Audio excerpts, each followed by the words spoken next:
What to do, like taxpayer, right? Yes. Because the guys who run the water system, they don't have that money. Because actually what they can charge is very little. So you're paying indirectly for incredible inefficient use of water.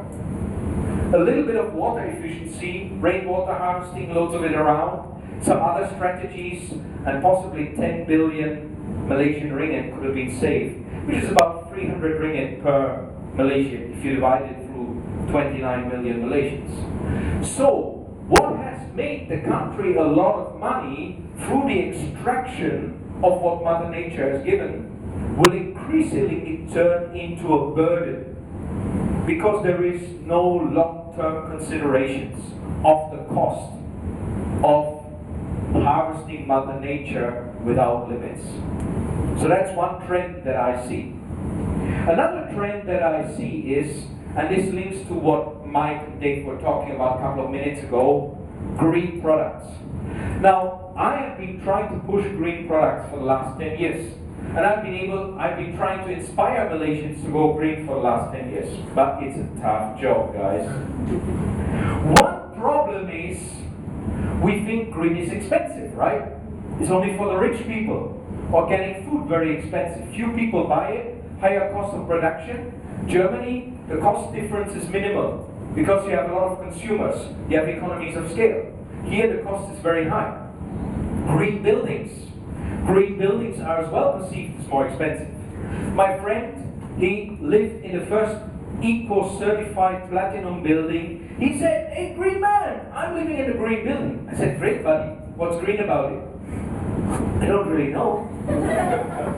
So, that was a strange thing. This was a premium building. So we've got some recycling bins downstairs. Other than that, don't know that.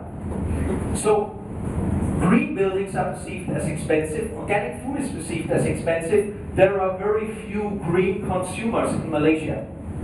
Some who are concerned about their health, who want to buy something that is not contaminated with toxic stuff because they have babies in the house. But a lot of people don't actually care, or they don't even know. They don't realize that the cheap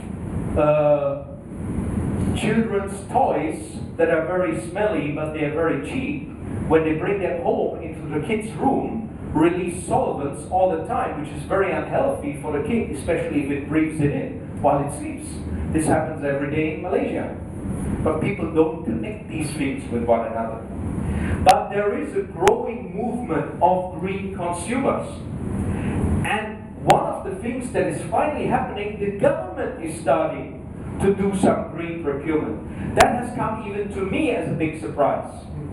I have worked a lot with the government. They are all my friends. They invite me for green talks. And recently in December, they invited me to the green procurement initiative of the Malaysian police force. I was, whoa, really? Is it serious? They asked me to come to Bukit Aman. First time I was there.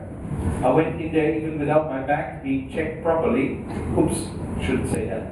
But I think they wanted to check me out. Is this guy okay to put him in front of the IGP? Because my job was to keep the IGP awake. They'd ask the guys in the government, get us a speaker in that, when the IGP doesn't fall asleep and everybody gets a little bit excited. So somehow they came up with me. So I was speaking while the IGP was there on stage. And they were serious. The guy in Bukit Aman was saying, I have control over the budget, and if my guys all over the country don't start buying green, I'm going to slash their budgets. I was like, seriously? And then they were driving in there with electric motorbikes, all the police ladies with tudung, on the not so noisy electric motorbikes and stuff like that. And they had all sorts of other green products there. I was like, these guys are getting serious. So there is a different movement coming in, starting only now on a small scale, but I think it's seriously going to grow. As well, the Green Tech Corporation is pushing this. Green procurement is starting to gain momentum. So I think there is more and more opportunities for green products and green innovations. Sometimes green products and green innovations, if they can save you a lot of money through being much more energy efficient, that is one of the trends that's happening. Another trend that is happening is, usually things like this, we drink out of it, strawberry flavored milk. I might never drink that, but, and then what we do is we throw this away, right? But this is a pencil case.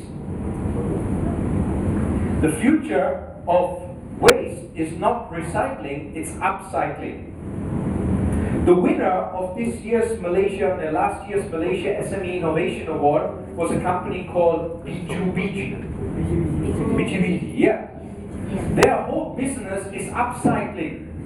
They won the #1 award in the country with a cash check of 250,000 ringgit.